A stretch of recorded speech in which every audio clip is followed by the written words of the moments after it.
Hi అండి. ఇవాళైతే lunch box కోసం ఉక్కురన్నం అయితే చేస్తున్నాననమాట. దానికోసం సన్నగా తరిగి పెట్టుకున్న వెల్లుల్లి, ఇంకా కరివేపాకు, ఆనియన్స్, పచ్చిమిర్చి వేసి కొంచెం మంచిగా ఫ్రై చేసుకోండి. ఫ్రై అయిన తర్వాత పసుపు, కారం, ఉప్పు అయితే వేసేసినాను. వేసి వీటిని కూడా ఫ్రై చేసేయండి.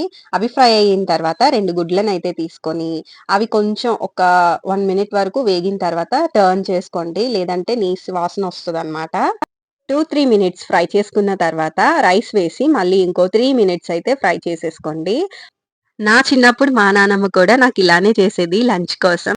మసాలా ఏం లేకపోయినా కూడా టేస్టీగా ఉంటది. తర్వాతయితే వాడి కోసం దోస అయితే వేస్తున్నాననమాట. అది కూడా egg dosa. So, first dosa అయితే వేసేసి దాని పైన బటర్‌నయితే వేసేసాను.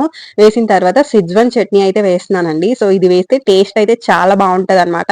తర్వాత ఎగ్ బ్రేక్ చేసుకొని దాని మీద వేసుకొని కొంచెం మొత్తంగా స్ప్రెడ్ చేసేసుకొని మ్యాగీ మసాలా, సాల్ట్ ఇంకా కారం కూడా వేసేసుకోండి. వేసుకున్న తర్వాత టర్న్ చేసేసి ఒక్క నిమిషం పాటు అలా కాల్చుకొని ప్లేట్‌లోకి సర్వ్ చేసుకోవడమే.